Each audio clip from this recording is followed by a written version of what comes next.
All right, I'm back. Hey, everybody. Thank you for joining the masterclass. I want to teach you guys how to learn how to get out of debt.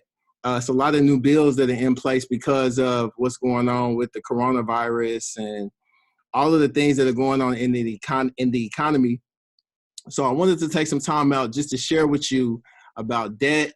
I wanted to share with you some information that can help you get out of debt, and I wanted to extend some knowledge to you so that you understand like how to prepare for what's going to take place, which is a recession. I think we just entered a recession, and I want to make sure that you have the tools that you need throughout the recession. So I want to first introduce myself to you guys that don't know me. My name is Damont Nixon. I am a credit and wealth coach. I started real estate when I was 20 years old. So I've been doing real estate for about 20 years now. I have flipped over 100 houses. I have over 15,000 people that are under me. So 15,000 people that I coach and that I have helped throughout the time that I've been doing coaching. I'm the CEO of Life International, and I have a CEO program for business owners called Iconic CEOs, and I help business owners get capital. I help them start franchises. I help them leverage their credit, using it for their businesses, and help them get running capital for their businesses. I also have over 100 partners across the United States that I have helped to start life branches. So now that they have their life franchises, and I teach them all of the things that I've learned, all of the failures that I've learned, I teach them. So I have over 100 partners across the United States.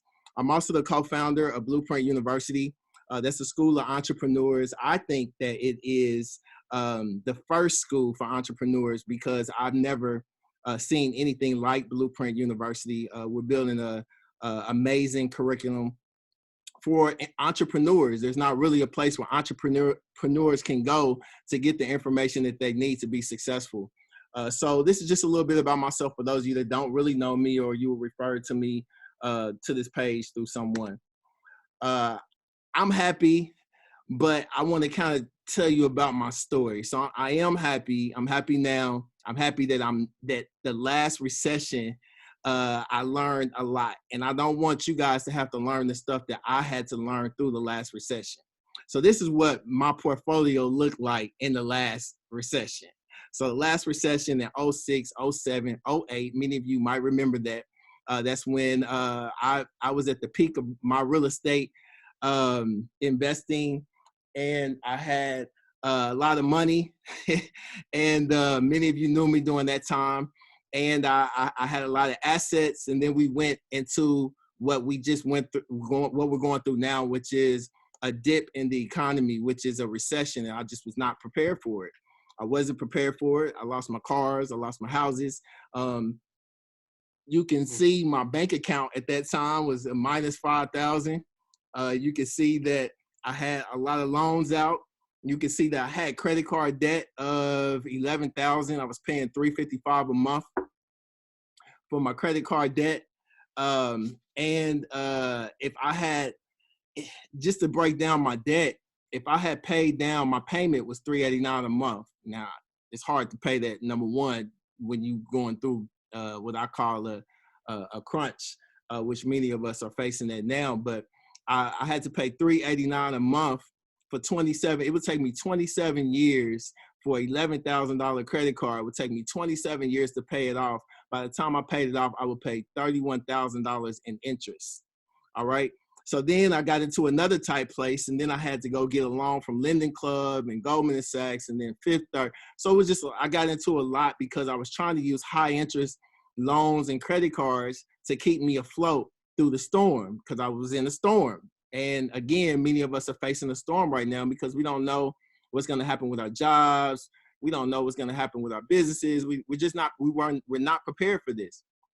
My net worth was at a minus 82. I know you might not think that a person's net worth can be in the negative, but it can, because your net worth is determined on what you owe and what your debt is, not just what you make. So my credit score was 524. I just was in a storm. And I know many of you relate to me of what I was in during that time. But since that time, I've made millions of dollars. I've helped thousands of people, and I've done some tremendous things, I would say. But during that storm, I lost everything. So again, I lost my houses, I lost my cars, I lost everything. I decided I was gonna move out to LA. I had a little money, moved out to LA, and then I lost everything in LA because of the recession, because I just was not equipped, I was not prepared, and I did not have a surplus. And my credit was bad, so I couldn't get any money from the banks. And if I did get a loan, it was high interest. So all I had to my name was my Hummer. This is my Hummer.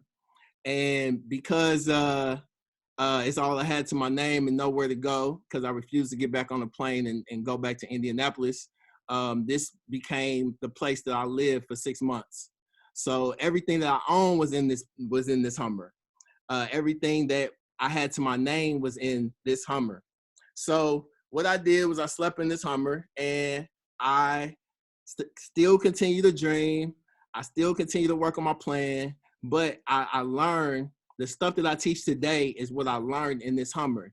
The failures that I failed with that got me to sleeping in my car is what I teach today, and that is to prepare for the dark times and to prepare for the rough times. So I took a shower at LA Fitness, and I went to meetings, and I then discovered, I went to a meeting in Beverly Hills, and I met a billionaire, and I'll tell you a little bit more about him a little later. But I met a billionaire, and that's what changed my life. And I discovered what my purpose was, and this was the pivotal point of my life, where I discovered why I was here on earth and why God created me. And I discovered that my purpose on this earth was to help other people reach their destiny and to reach their purpose and to teach them all of the things that I had failed in. So what I did was I started a partners program, and I learned how to teach what I knew based upon my experiences. And that's how I met Jackie. She's one of my partners, and I want to introduce you to her right now. Hello, my name is Jacqueline Wheat, and I am the owner of Yummy, where we put the in Yummy. My coach, Damont Nixon, my fabulous, marvelous coach, Damont Nixon, asked that his partners or anyone that he's helped to make a testament, a video to that. And so that's what this is.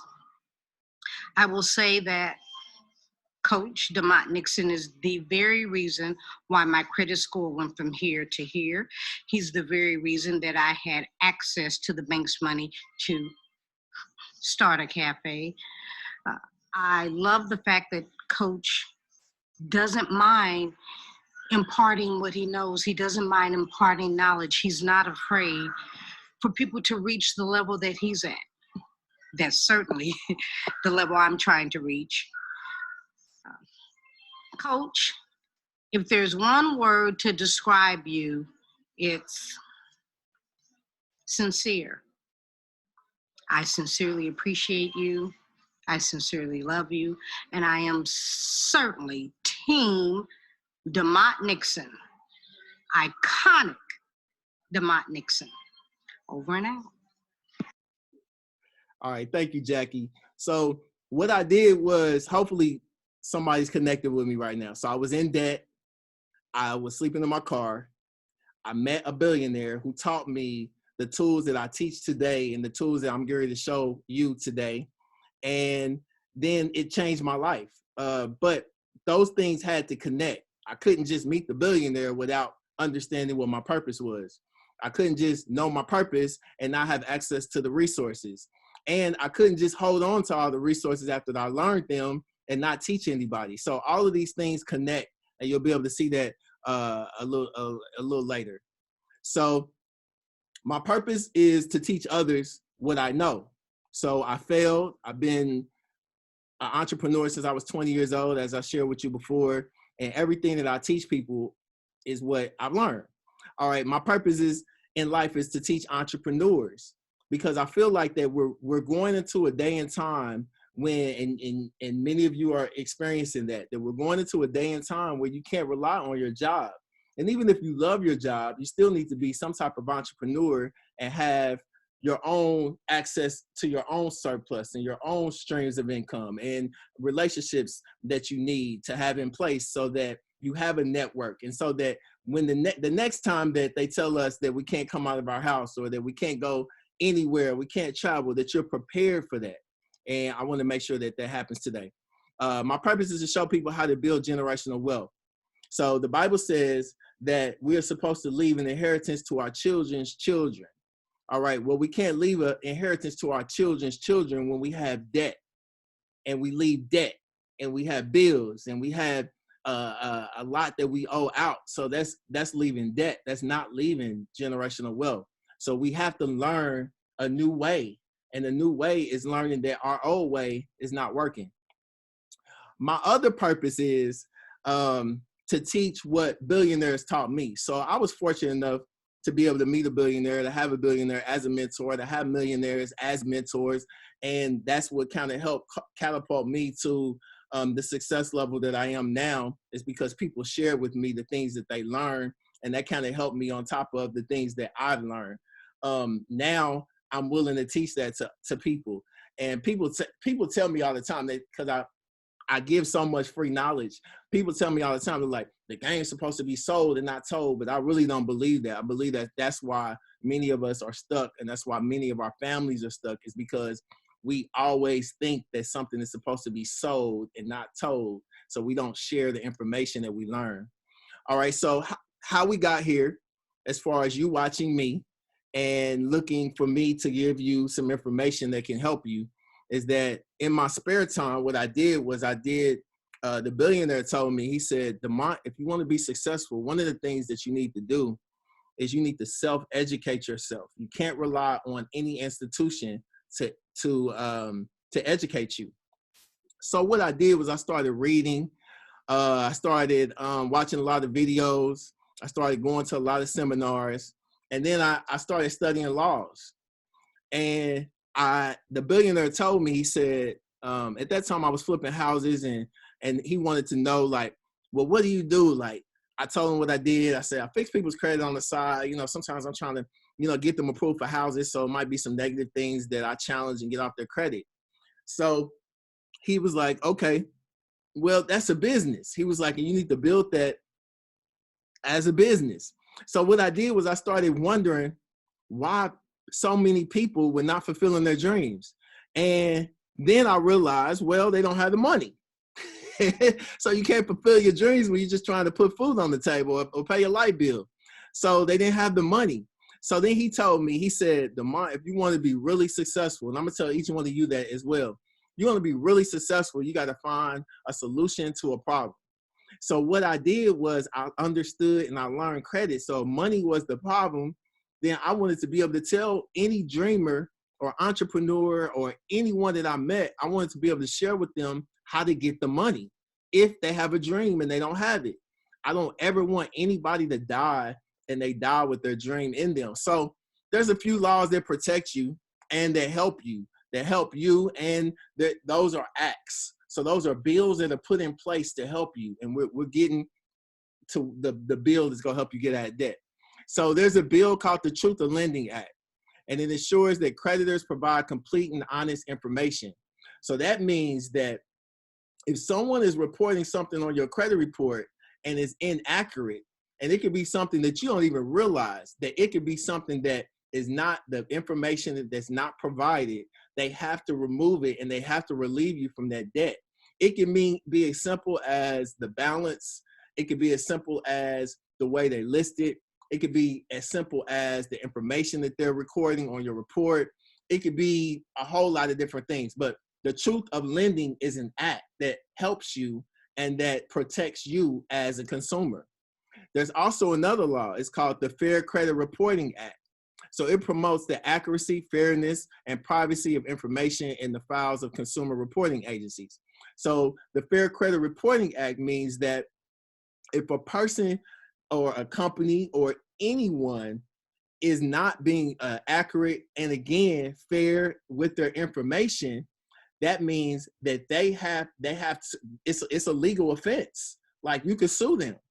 So it's very important, and most people don't know how to read a credit report. They don't know what's reporting on the credit report.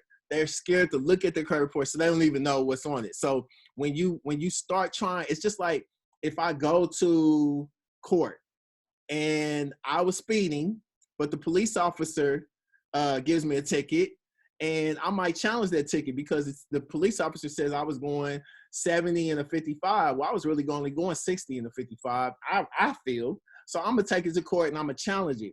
It's the same thing with credit. Is if you challenge something and there's not facts or reason behind it, or it's some type of inaccuracy, you can go to court and you can get relief from that ticket, or you can challenge the debt and you can get relief from the debt or from that item reporting on your report. It can be your item, it can be your debt, but there are laws and rules that are put in place to protect you.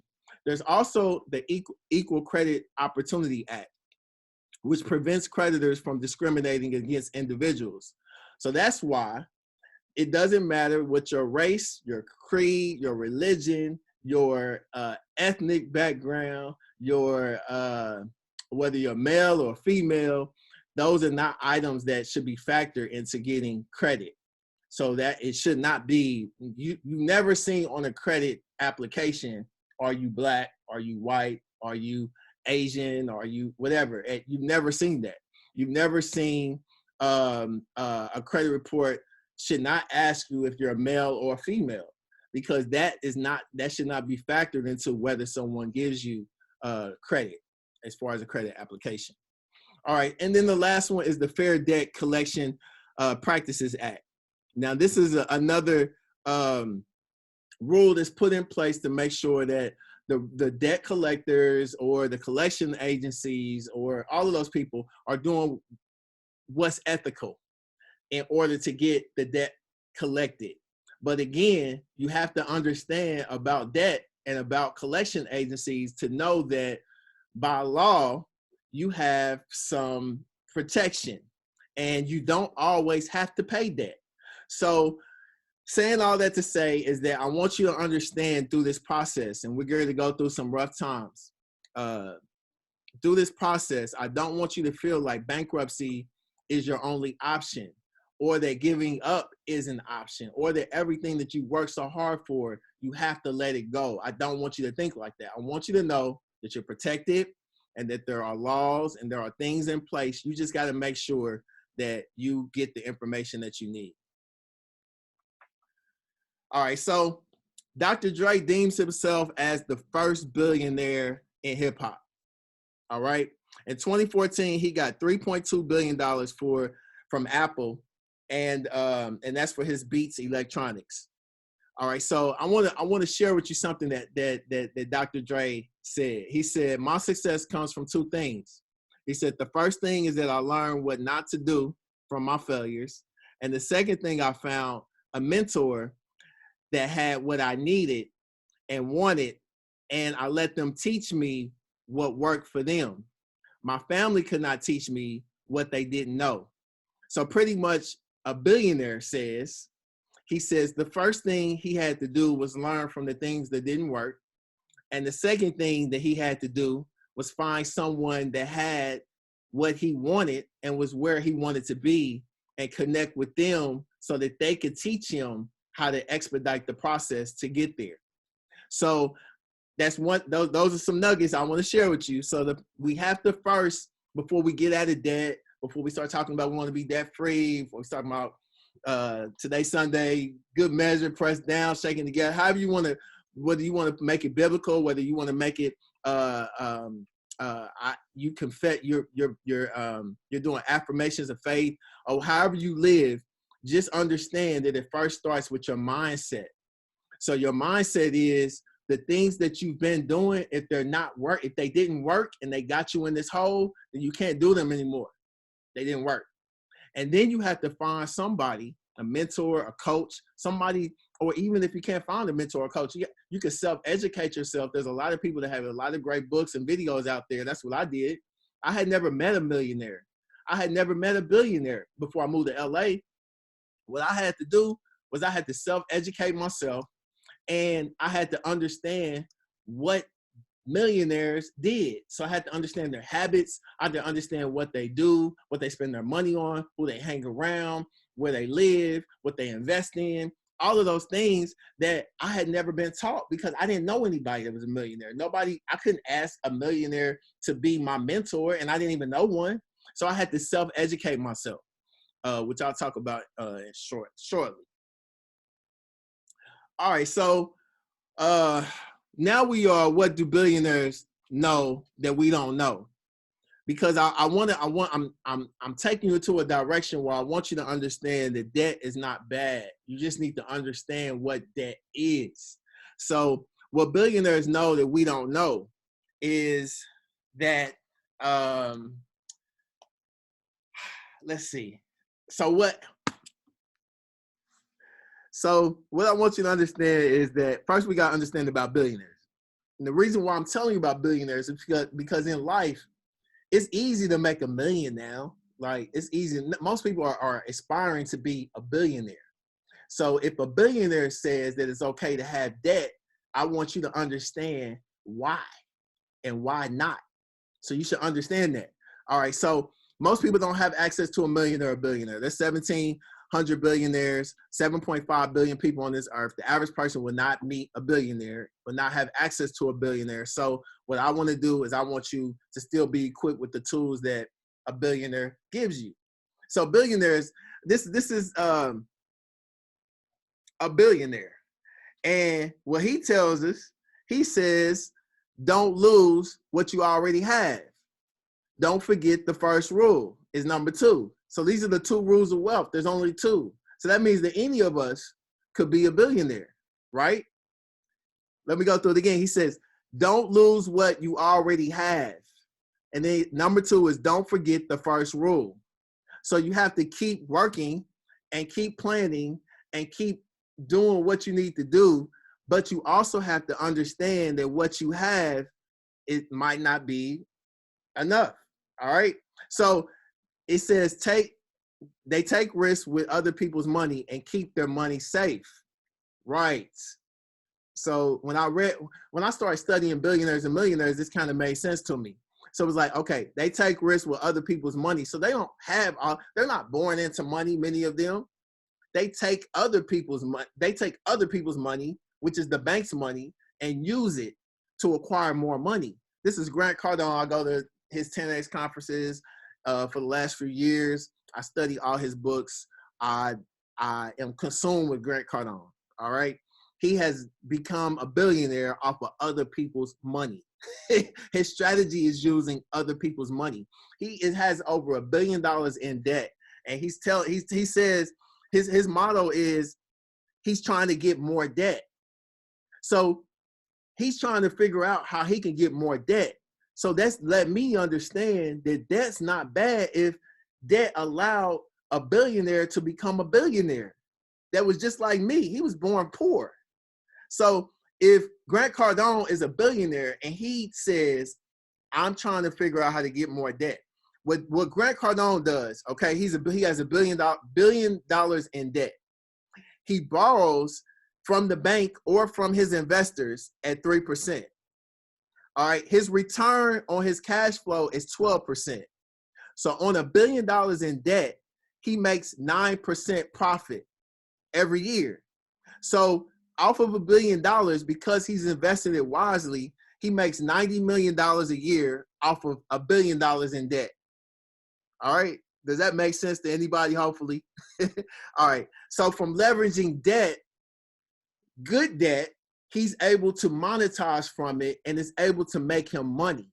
So you have 2 different things. You have good debt and you have bad debt, which we're going to learn today what good debt is, what bad debt is, and then I'm going to show you how to get rid of the bad debt.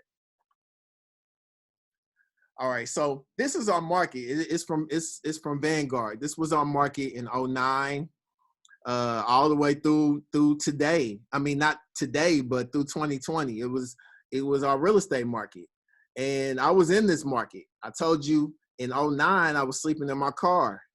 In '07, I was a millionaire. In '08, I was a millionaire. In '09, I was sleeping in my car. Just that easy. You see the dip? So the dip was when we hit the recession. This was the last recession. Then we went through the longest time ever that we've not had a plummet was '09 to 2020. That's been the longest stretch ever. And now we're geared to go back into a dip. And many of us are not prepared. And many of us might end up like I was in '09, sleeping in our car. So, but what we have to learn is understanding wealth. We have to understand credit. We have to understand that banks are in place to lend to us, even through hard times. And we have to understand what got us here. And that's what I want to make clear to you today.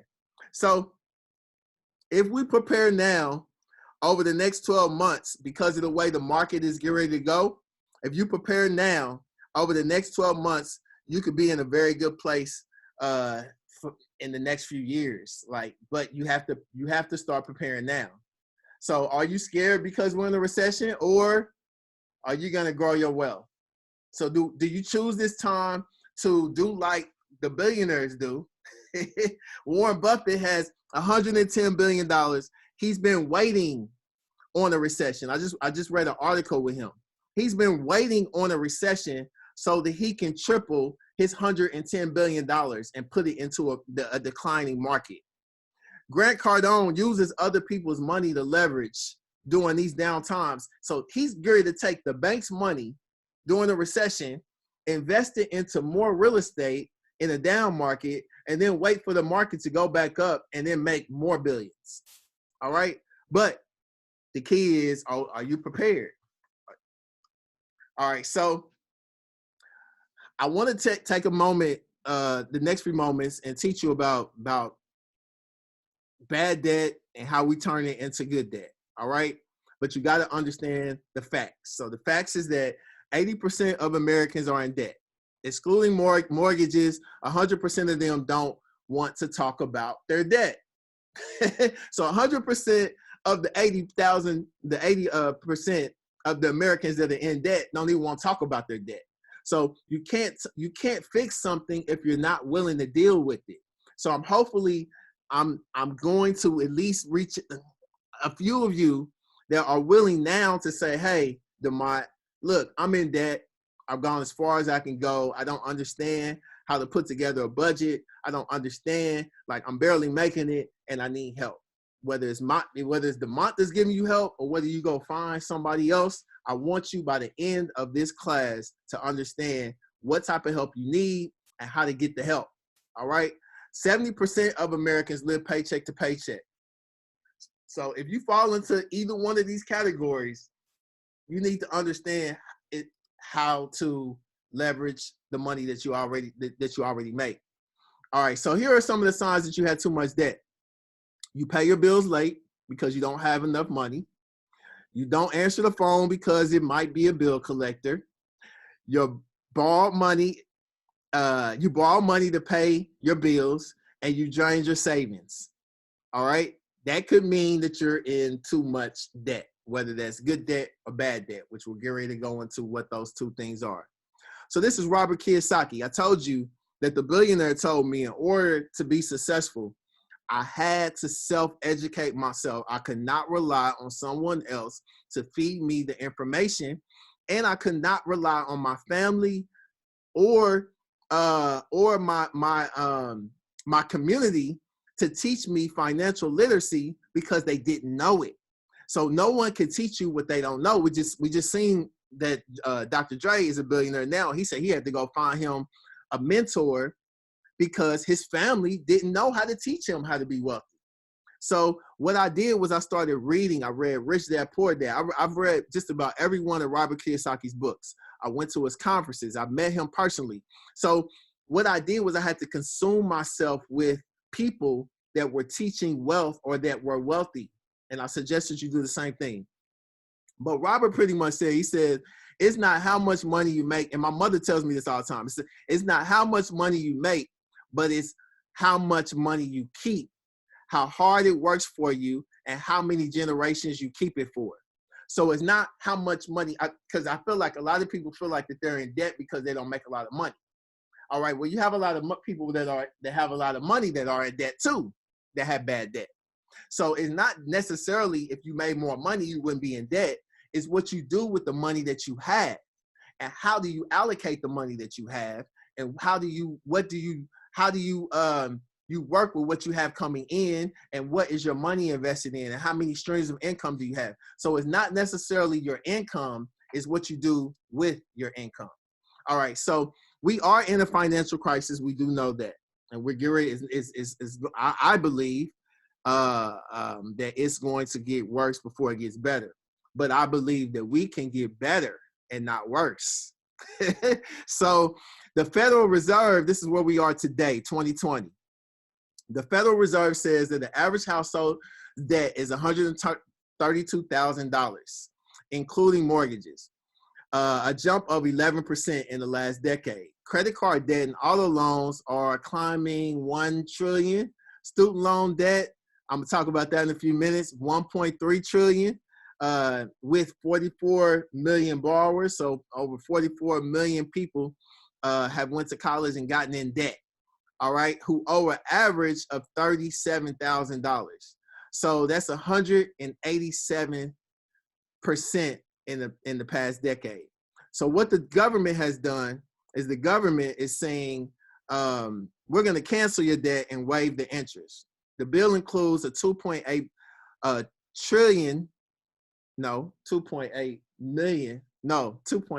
billion.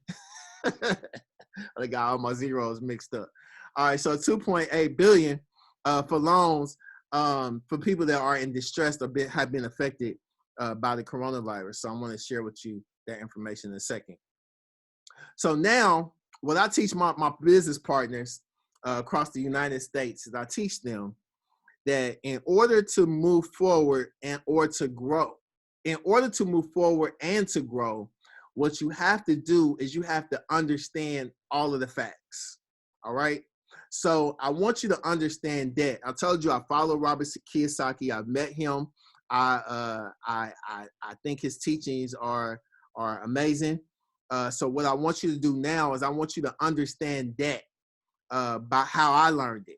So if I learned it and I was able to benefit from the teachings of Robert Kiyosaki, I want you to as well. So I want you to understand what good debt is, and I want you to understand what bad debt is. And I think that this video will help you. So just watch it. Now we're going to shoot one of the more evil of all the sacred cows. Evil for most people. Get out of debt. And a lot of people are saying, cut up your credit cards. I think that's really ridiculous because the credit card is not the problem. In fact, I love my credit cards. I don't know how anybody could get along today without a credit card. But the credit card isn't the problem. It's lack of financial education is the problem. The entire currency supply, all of the dollars in existence, require debt. You can't have a dollar without debt. A dollar is just an IOU. It's borrowed into existence either by the government creating a bond, which promises to pay interest. You've got to pay out of future taxes, or people create currency by taking out a loan at the bank. Fractional reserve lending. Every month there's a payment due on those dollars that you created. Right, and this credit card is a fast way of creating money because there's really no money in this card. See, let's say I go to the store, there's no money in it, and I charge $100. Like magic, $100 is created and it flows into the economy. That's why debt is good. But when you abuse this, that's when we get in trouble. So I think, Mr. Rodney here, you see the horror stories of bad debt, don't you? Yeah, I've seen people walk into my office that make $150,000 a year, but they have $250,000 in credit card debt. Let's face it, we live in a credit society and you do have to have credit. And we have to learn how to survive and thrive in our credit economy that we are. But, people are walking in and they have this bad debt. They're asking, what do we do with it? Well, number one, you try to pay off the bad debt so you can invest in good debt, which would be real estate. And we love debt, don't we? Yeah, we have a lot of debt. Our real estate that we own is all basically financed with our tenants. So that's what I consider to be good debt. So when we get real estate, we get proper leverage, and it's paid by all the residents that live in all of our projects. Well, and it's not just real estate. Business is the same way. We have good debt in business as well, so that the business is paying. We have debt in our business. That's how we grow, and it's the cash flow from the business that's able to pay the debt, and the debt creates more cash flow. Time out. Capital gains versus cash flow. See, in my opinion, 90% of the people invest for capital gains. That's why they say, well, my stock price went up or my house went up in value. That's capital gains. People like myself understand cash flow. In other words, I want a steady paycheck every single month. For example, my apartment house, every month it puts cash flow in my pocket. So if you want to be rich, you have to know the difference between capital gains and cash flow. Capital gains is technically gambling. You're hoping something will change. Cash flow is more guaranteed. I want that income every month. So very intelligent investors invest for both capital gains and cash flow. People say, I like real estate. I don't really like real estate. I just love debt because it's so easy to get a loan on real estate, right? Well, here, I like the analogy that you use sometimes. Say if you put $1 million of cash into a mutual fund, you get whatever you get paid. But if you put $1 million of it in a down payment, for some kind of a commercial project like we have, you actually buy a $5 million project.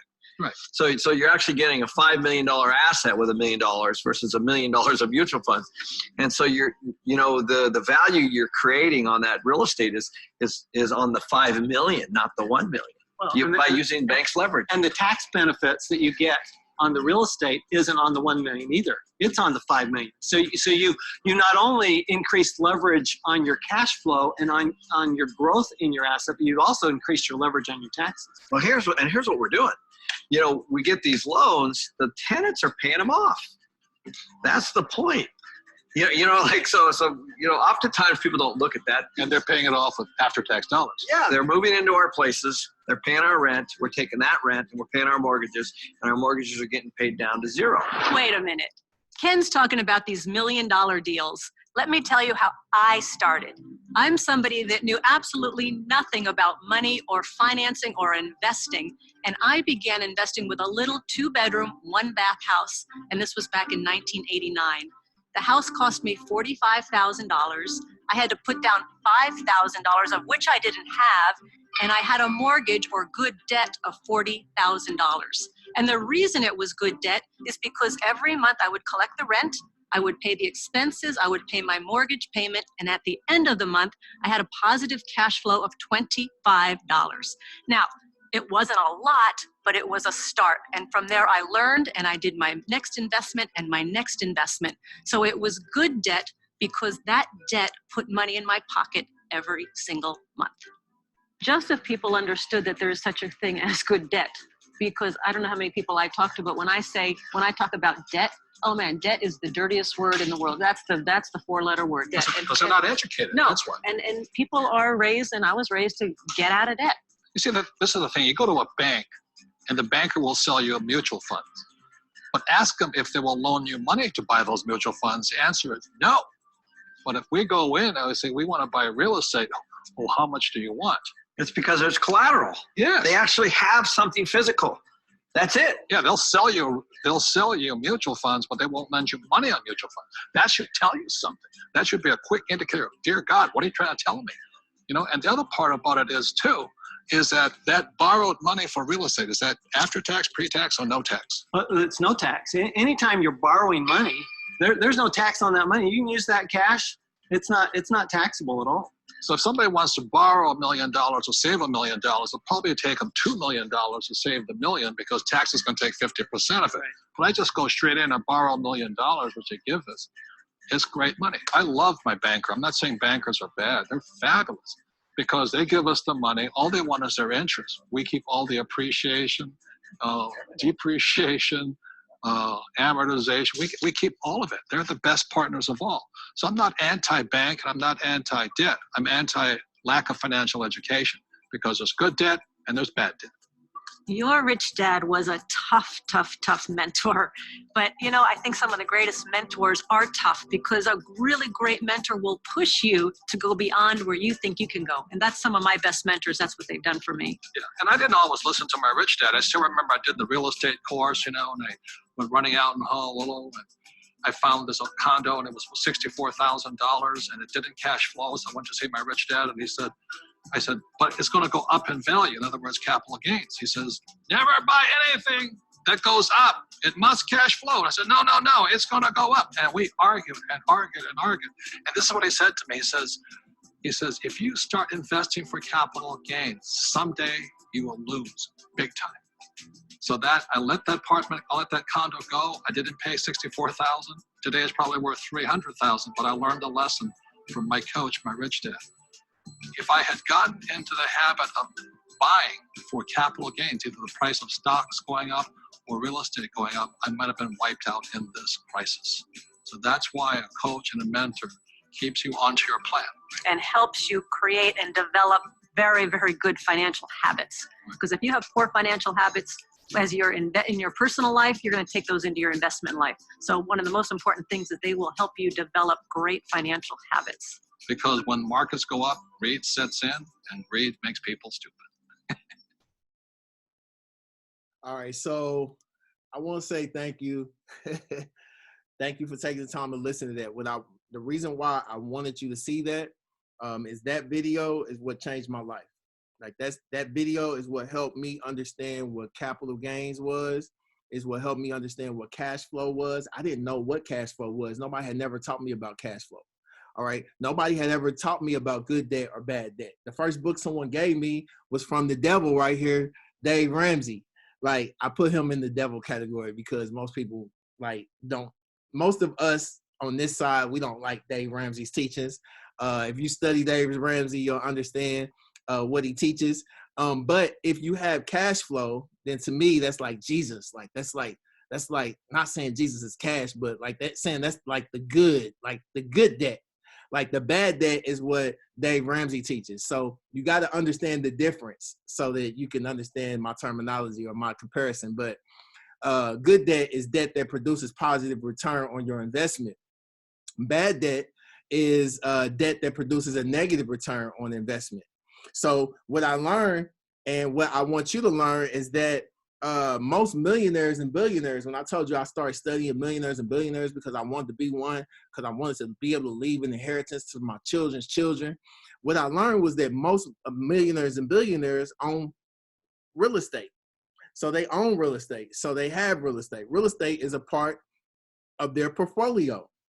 But there's also good real estate and bad real estate.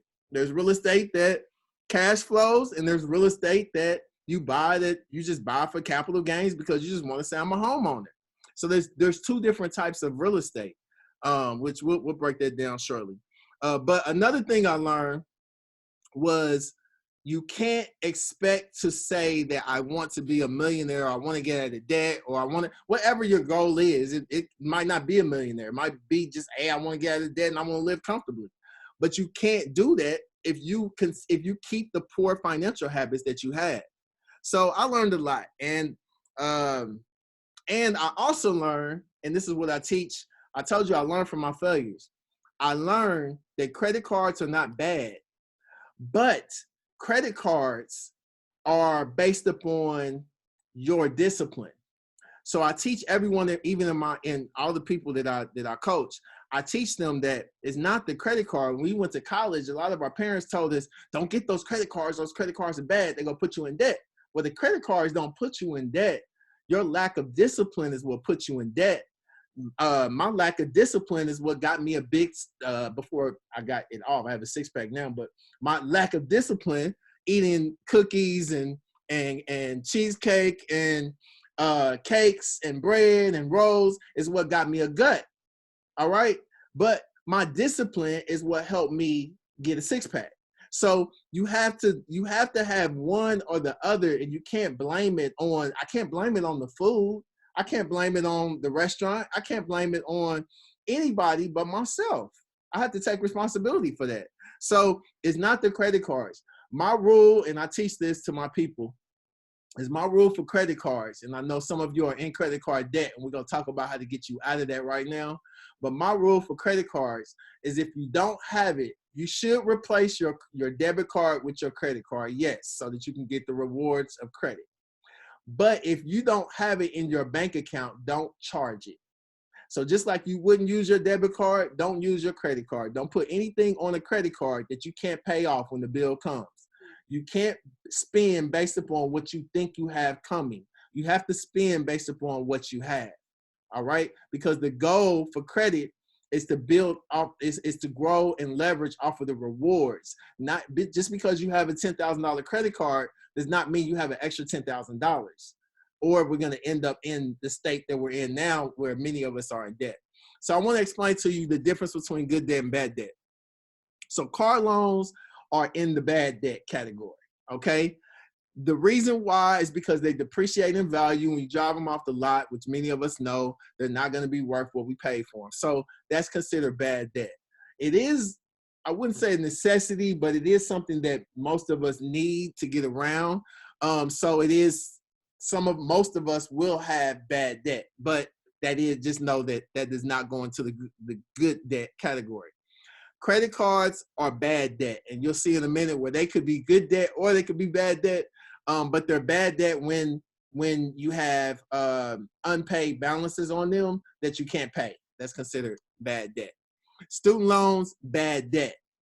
When you're going to school and because remember, the difference between bad debt and good debt is that good debt is when you're getting something out of it.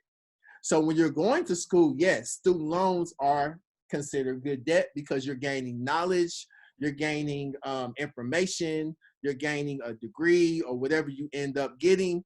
So you're getting, it's considered, but once you in school, it goes over into the bad debt category.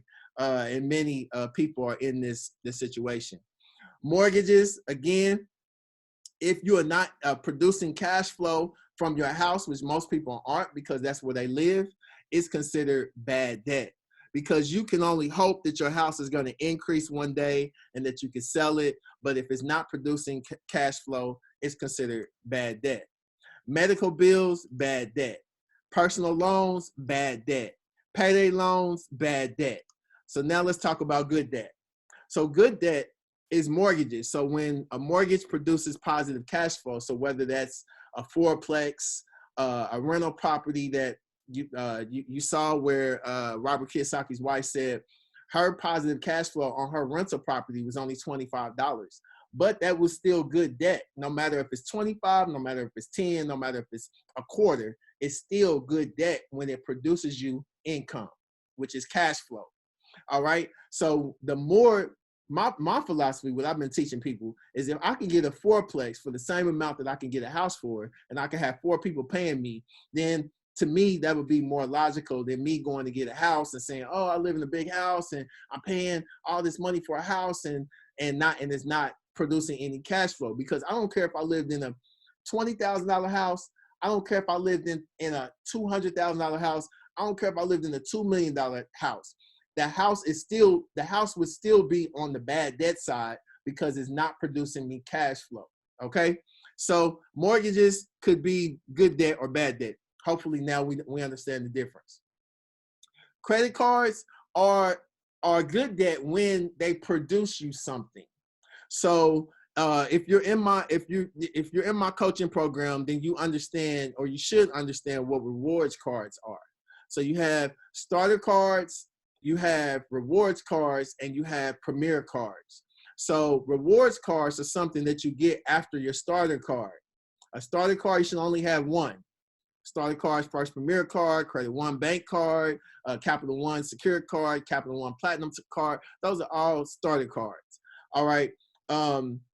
You should only have one. Don't get 3 or 4 just because First Premier sends you an offer every 3 or 4 days and they say you can get another $300 or $400. You only need one because you're not going to get rewards from those cards, and those cards are high interest and they have yearly fees. So you want to just get one, and then you're going to advance into a rewards card. Now, some of you that are in debt, you might have rewards cards, but the limits are high. But we still have solutions for those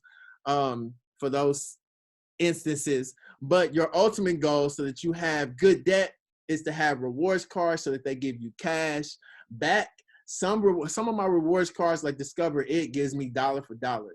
So if I spend $1, I get a point. If I can then convert my points over into cash. American Express rewards points. Chase Bank rewards points. Chase Freedom rewards points. So if you are able to get something back from you using that credit, that is considered good debt because you have something coming back. All right, so let's break down auto loan debt. So auto loans, which many of us have them, and I just told you that's the worst debt that you can be in. So we still, even though it's the worst debt, we want to make sure that even though it's on the bad debt side, that we're not as in a hole as we could be. All right, so you should not, when you're going to look for a car, and I know some of us want to live beyond our means, but this is a season where we're talking about being debt free. All right, so in understanding bad debt. So I don't think we'll be debt free because, again, as we said earlier, debt is considered a bad word, but debt is really not a bad word because there is a thing called good debt. So when people talk about being debt free, you're gonna have good debt if you are if you're a high achiever. So included in your you should not allow your car payment to exceed 20% of your take-home pay. So that means if I only make $400 a month, then I should be driving a $20,000 car. Okay, so that's not bad. But if I only make $400, if I only make 20, if I can only afford a $20,000 car payment, then that means that I should not go get a $40,000 car payment where I'm paying $600 or $700 a month. All right, so the interest rate should not exceed 5%. So if your interest rate exceeds 5%, then during these times you need to work on getting with a credit union and refinancing your car loan. And you can refinance. Just because you have a high interest car loan doesn't mean you have to stay in a high interest car loan. I consider a high interest car loan is 6%, 7%, 20%, 24%. Because what you got to understand about car loans is that only 5%. If I have a 24% interest rate, that means that if I pay $400 for my car payment, that means that only a quarter of that is going towards my actual the principal of the car. So if the principal of the car is $20,000 and I'm paying a $400 car payment, that means that only $80 out of the $400 is going towards the principal of the $20,000. So you want your interest to be as low as possible so that every dime that you pay towards your car payment, which is bad debt, goes towards the principal. All right, credit card debt. So if you have $10,000 in credit card debt and you pay the minimum payment for 24 years, what you will pay on the $10,000 is $50,000 in interest. So for $10,000, I pay the minimum payment, and that's assuming that you never use the card for 24 years. So that's if I go get a credit card and I have a high interest on the credit card, and I pay the minimum payment for 24 years. It's gonna take me that long to pay it off. By the time I pay it off, I'm gonna have paid $50,000 in interest. All right. So if you had $10,000 and you gave it to me, and you said, "Hey, Damont, I'm gonna give you this $10,000, but I want you to give me back $50,000." I would look at you like you was crazy. If I said, "Hey, I'm gonna give you $10,000, you give me back $50,000," you would look at me like I was crazy. But many of us are stuck in credit card debt because we don't understand how to get out of it. And what I do is I teach my people that to get there's a lot of 0% credit cards. We can transfer the debt, or we can get out of the debt because of the new act that I'm going to tell you about shortly. But it's a lot of different ways to get out of the credit card debt. I just want you to understand it. All right, so student loan debt. Let's talk about that for a second. So as of a few days ago, your president has said that 43 million Americans will get some student loan relief. And today, Secretary DeVos has directed federal lenders to allow borrowers to suspend their student loans and loan payments without. So with the Student Loan Act, they are until September, and then you can get it extended for 3 more months after that. They are stopping all of the interest and student loan payments. Now, there is another act that's in place that will relieve you for total forgiveness of your student loans. So it's a lot of different benefits that are available because of the Relief Act, and you just need to understand that, which I'm gonna explain how to get that shortly. All right.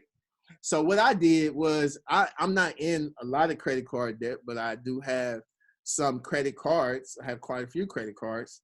And because my business has been affected by this virus, I did call my banks to see what they would do.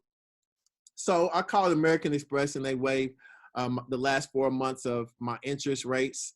I called Navy Federal Credit Union. They suspended my payments for 60 days and dropped the interest rate. So I gained from that because I was able to get my interest rate waived. Credit One Bank, I had them because that was my starter card when I got started. And you should never close a credit card with good payment history. It's not a rewards card, but I still do have it because it was my starter card. So they waived my payments for 60 days and lowered my interest rate. Chase waived my payments for 2 payments, and Discover waived my payments for 60 days. Allied Financial waived my payments for 3 months. Now, I want you to make sure during this time, because I know people are posting a lot of stuff, and since we're talking about debt and hardships and all of those things, I want you to make sure that you communicate with the banks the right way. All right. Make sure that you know the difference between a delayed payment and a deferred payment. All right. So a delayed payment means that if I call my mortgage company and I tell them that I have been affected by the coronavirus, and they say that I don't have to pay my house payment for 3 months, if they delay it, then that means that if I pay $1,000 a month and they delay it for 3 months, on the 4th month, they're going to want $4,000. All right, because it's delayed. All they're doing is giving me a longer amount of time to pay it. I still have to pay the loan. The banks are not for us. All right. All right. So the delay means that they give you a period of time to pay it by delaying the time. Deferred means that you still have to pay it, but they put it on the rear end of the loan. So the payment is deferred, meaning that they're going to take what you owe this month and they're going to put it onto the end of the loan. So you still have to pay it at the end of the loan. So just because I just told you guys what the banks told me. So just because a bank says, hey, Damont, you don't have to pay your American Express bill for 3 months, and we're going to lower the interest rate. Yeah, I'm happy. The reason why I did it because I wanted my interest rate lower. But if I don't have to pay for 3 months, yes, but what you have to understand from your bank, what happens after the 3 months? Are they putting that on the tail end of my loan, or do I have to pay everything in full in 3 months? So you have to be clear on that during this crisis, because I know people are posting a lot of stuff on social media, but I want to make sure that you aren't in foreclosure in 4 months, because now you got to come up with 4 months worth of payments. Now, if you can get a lower interest rate during this process, that's great. But I suggest that if number one, communicate with your bank. And number two, do not accept a delayed payment unless you're going to save the money. Do not accept that, because when that time comes, if you don't have all the money, then you're going to go into a default. All right. And then the next thing is I want to make sure that during this time, especially people that are in my club, during this time, you have to also communicate with your creditors, because many of you have good payment history. So if they're delaying it or deferring it, means that your credit will still be current. But if they're delaying your payments, are they going to report, because you haven't paid, are they going to report a late payment until it becomes current again? So you have to also take record of, hey, some of you have good credit and you don't want your credit to go to crap during this time, because you might need your credit, because I might need to apply for a 0 interest credit card if I can't pay my credit cards, or I might need to apply for a line of credit so that I can start getting some investments going. So it's a lot of different things that might have to happen, but you got to make sure that you prepare for it. I want you to understand about interest rates too. I'm an educator, so I always want to make sure that you understand. I don't want to just tell you, oh, how to get out of debt. I'm going to tell you that in a second, but I want to make sure that you have the information that you need, that you can now teach your kids, that you can now teach your grandkids, that you can now understand what debt is, what cash flow is, what millionaires do, what billionaires do, what they invest in, what their habits are, what interest rates are, what deferments are, all of the things that many of us don't always understand. And that doesn't mean that we're dumb or anything like that. It just means no one ever taught it to us. So now I'm teaching it to you so that you can teach the next generation. So 2019, the banks made $110 billion in interest. That's how they make money. So them charging you 24% interest or high interest rates, that's how they make money. You know, and the banks are not for you. So I don't care. I call my bank and they're going to work with me. No, they're not. They're not for you. That's how they make money. So you got to make sure that you're communicating with them the right way so that you know what needs to happen. I have a goal for you. And my goal is, I meet so many people that don't know what their automobile interest rate is. They just sign the papers when they get a car. So I want you to go find that, or go pull up the app and go find out what your automobile interest is. If it's above 5%, you need to put it on your goal list. And I have a list of goals for you by the end of this class, which is almost over. But I want you to make sure that you know what your interest rate is on your car. If it's not below 5%, make sure that it's a goal for you to refinance your car within the next year, and for you to sign up with a credit union. All right? All right. So I have another goal, and that's that your credit cards that you use 0% interest cards. So if you have good credit or average credit, apply for some credit cards that have 0% interest. Now, I just told you that banks are in business, and that's how they make money, is off of the interest. So you're not going to find a 0 interest credit card that is indefinite. You're going to find a 0 interest credit card that is 12 months or 18 months or 21 months. So that means that every 18 months or 21 months or how many ever months that the introductory rate is 0%, that's going to be your go-to credit card, because every dime that you pay is going to go towards the principal. And that means that every 18 months or 21 months or how many ever months that you have with your introductory rate, that you're going to get a new credit card. So I told you never close credit cards, but every 18 months you should be able to get whatever the newest credit card is. I'll tell you just a few offhand. Discover It is a good one. First,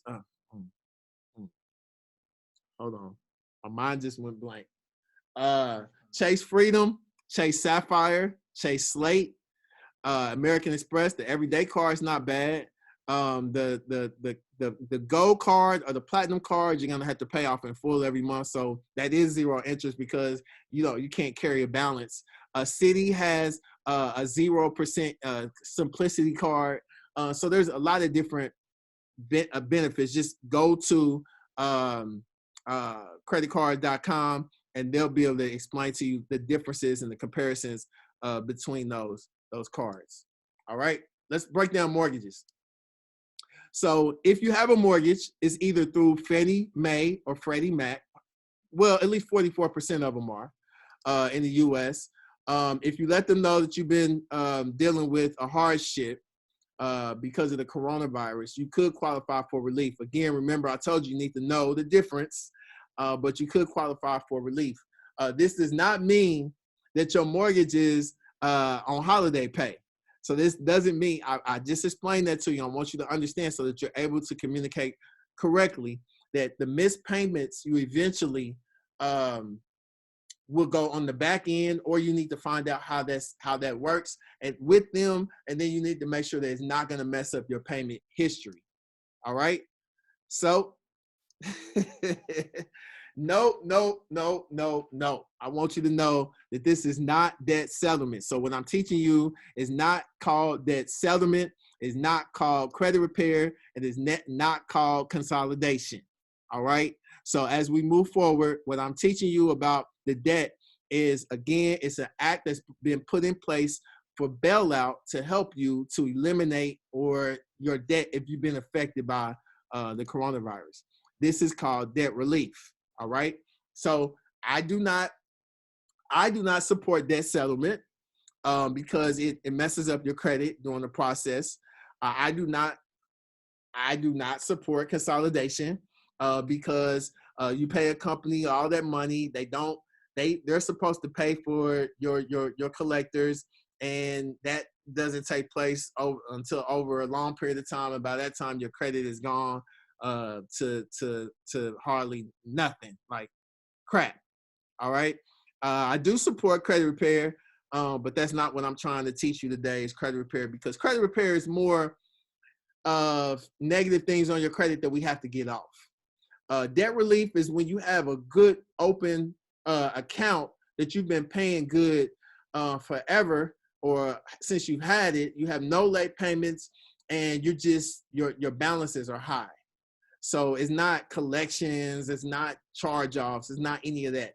It's just, what do I do with all of these open accounts? And it seems like I'm never gonna pay them off, and I want to get out of it.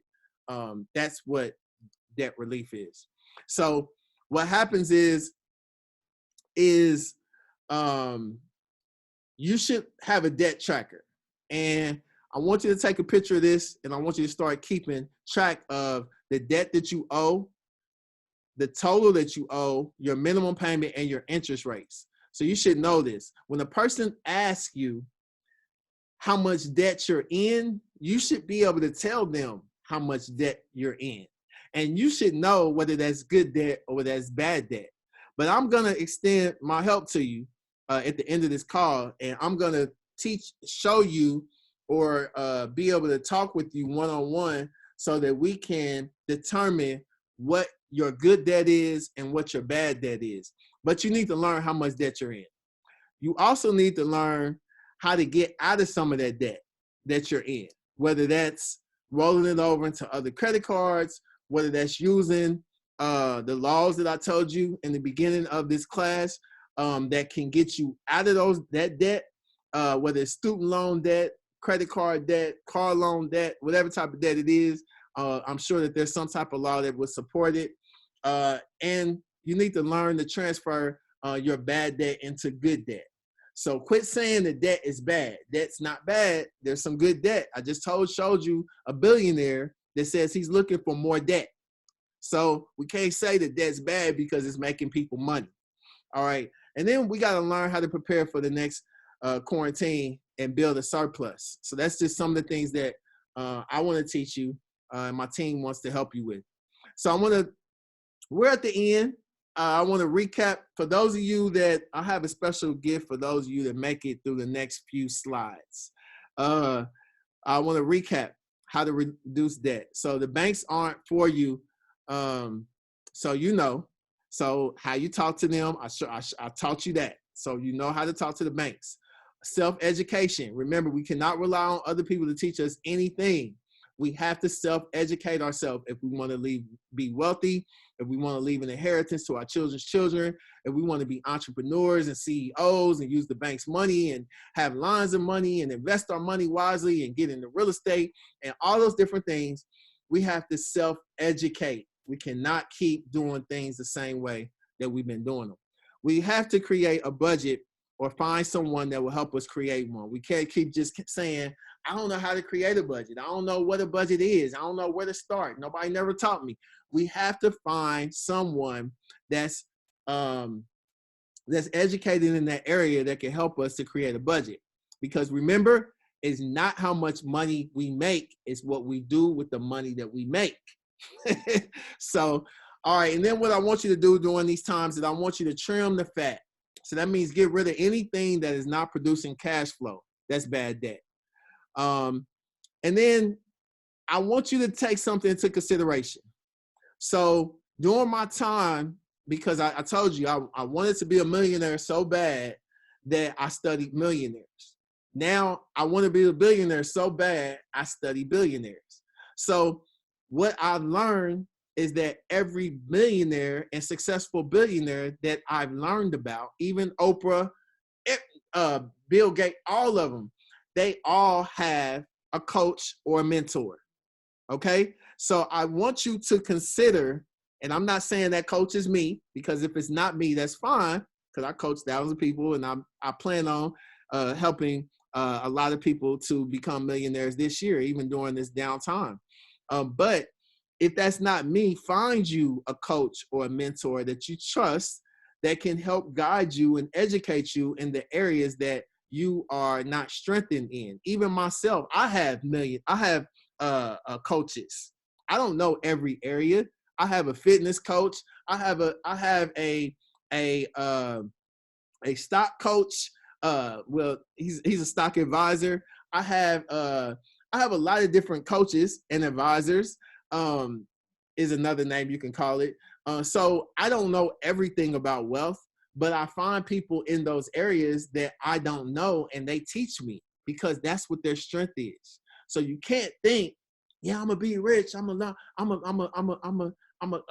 have a income producing business. If you've never had a business before, then how are you gonna make that business the best business that it needs to be?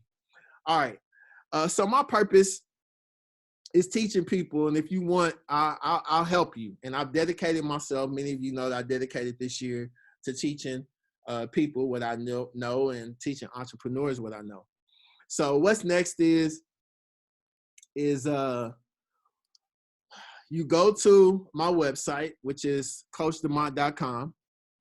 And this is it. And again, there's no price for this. This is you working with myself or my team and determining what type of debt you're in and what type of law that we can use to get you out of it. So if you had a ticket and you didn't want your insurance to go up, then you would call the lawyer. You say, hey, I said this earlier, I was going 60 and a 55, or I was going 70 and a 55. Can you help me get out of this ticket? It's the same way. There's a lot of, especially now, there's a lot of different acts and laws in place to get you out of student loan debt, out of credit card debt, out of a lot of different debt. And my team or myself will sit down with you on a virtual call and take the time that's needed and go through all of your good debt, all of your bad debt, determine what you need to get rid of, determine what you need to keep, determine how you need to get rid of it. And then once we get rid of some debt, I want you to take that money that you was paying towards that debt, and I want you to put that into a savings account and start saving that money. And you need to have an emergency fund, which I'll tell you about in a second. So what you'll do is you'll go to my website, CoachDamont.com. You'll complete the application and schedule a one-on-one call. We'll go over your debt. Once you complete the free credit, once you complete the free debt blueprint, you will receive my book, which is right here. It's called The Blueprint to Getting the Bank's Money to Make Money. So again, in our mindset, in the quarantine or whatever it is that we're going through, some of us are going through a storm. Some of us it's been a wake-up call, because now we realize that our job is not our foundation, and our jobs can end in any moment. It doesn't matter what we do. So we need to learn how to get the bank's money. The banks are not shutting down. The banks are still lending money. I just got somebody $25,000 credit card yesterday. I just helped somebody get $100,000 in credit card funding last week. And I have a business partner who flips houses, and he just got multiple offers on his house during this time. So there's a lot of different things going on, but you need to be on the upside of it, not the downside, okay? Because some of us haven't taken a hit. So, all right. So if you have some problem getting through to the site, which it's a lot of hundreds of people on that signed up for this class. So if you have some problem getting into the site, just text debt-free to 213-713-4154, and I'll make sure that you get the link and that you get you're able to get signed up for a one-on-one call with us next week, or whenever you're able to schedule one. But just make sure that you have the number and you have the website, and that you share the website to other people that might be in debt during this time. Before we go, I have some goals for you, and I need you to write these goals down, because if we never talk again, if I never see you, I still want to make sure that you were impacted by my level of success, and you were impacted by the things that I learned from the billionaires and from the millionaires.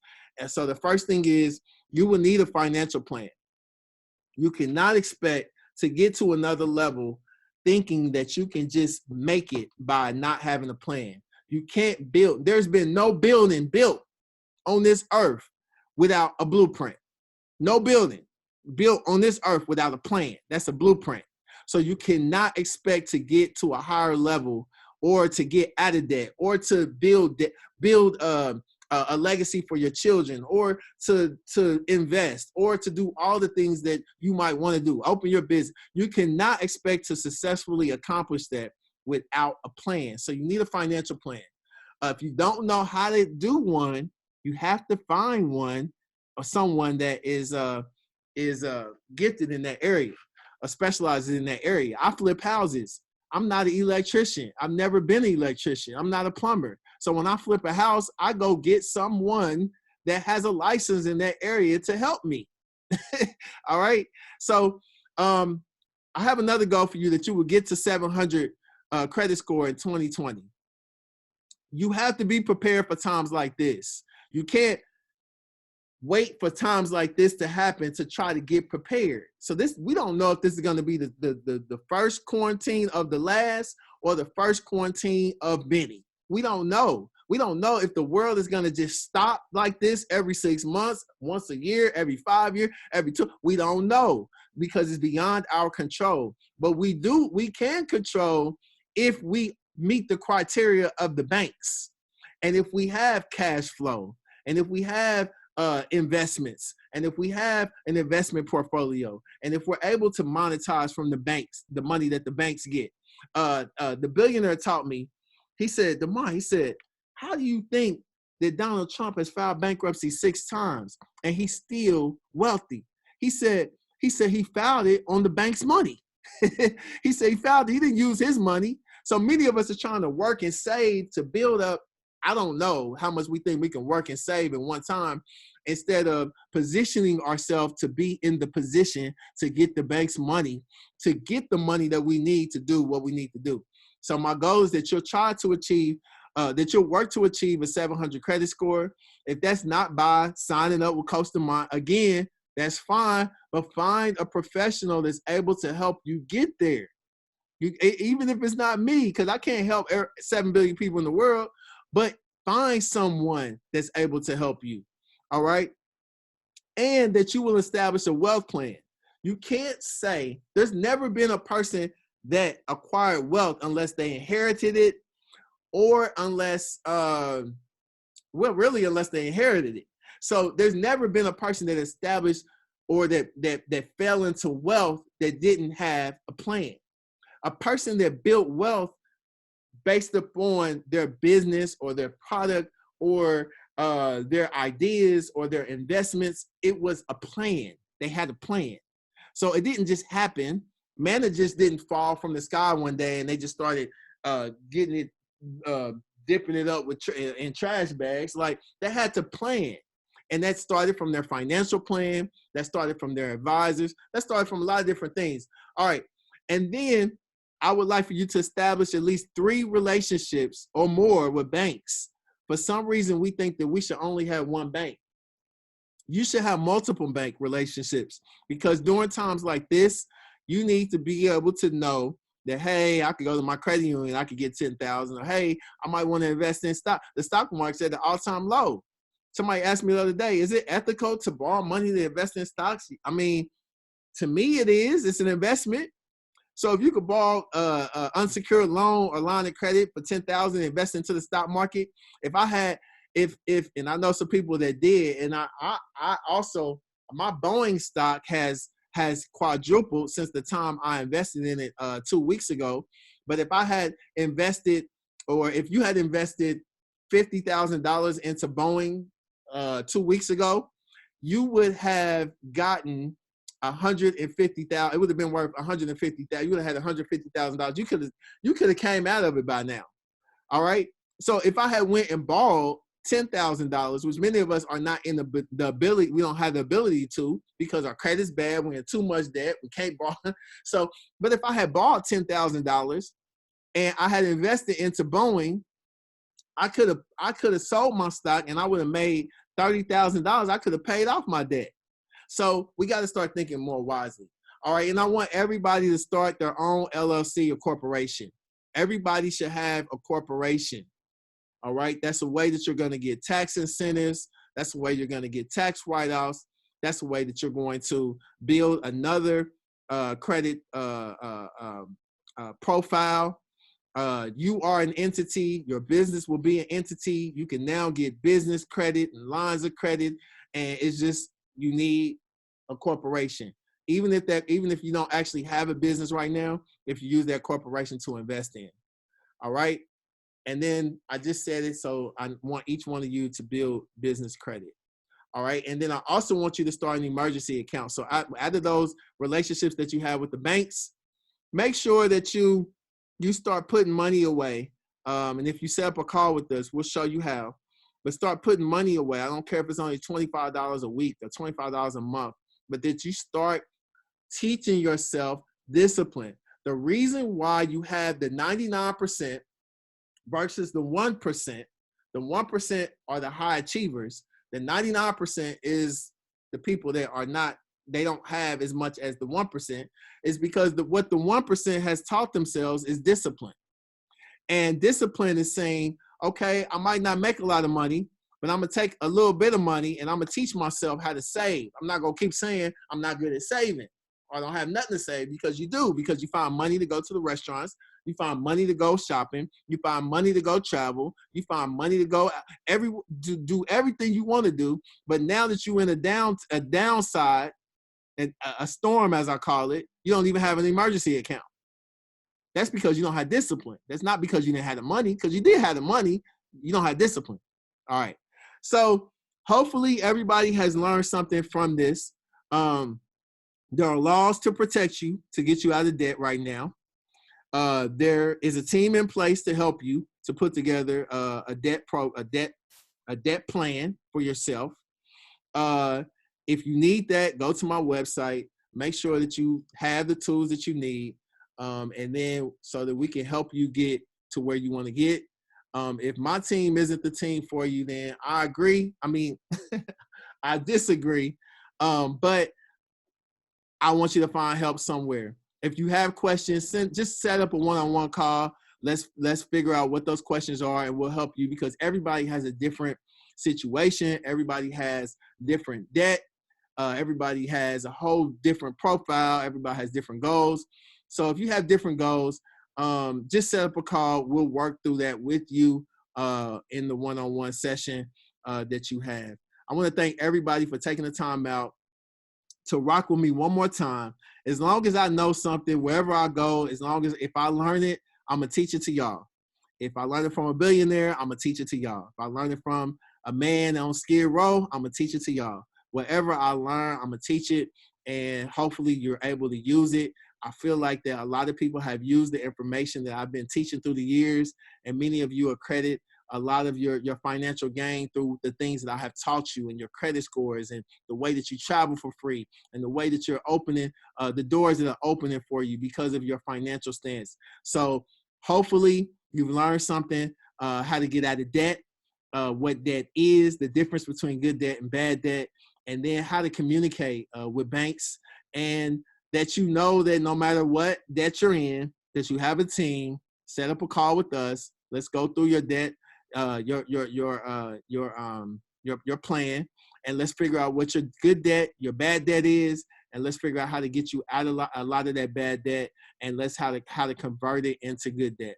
So everybody have a good Sunday, and I will see y'all later.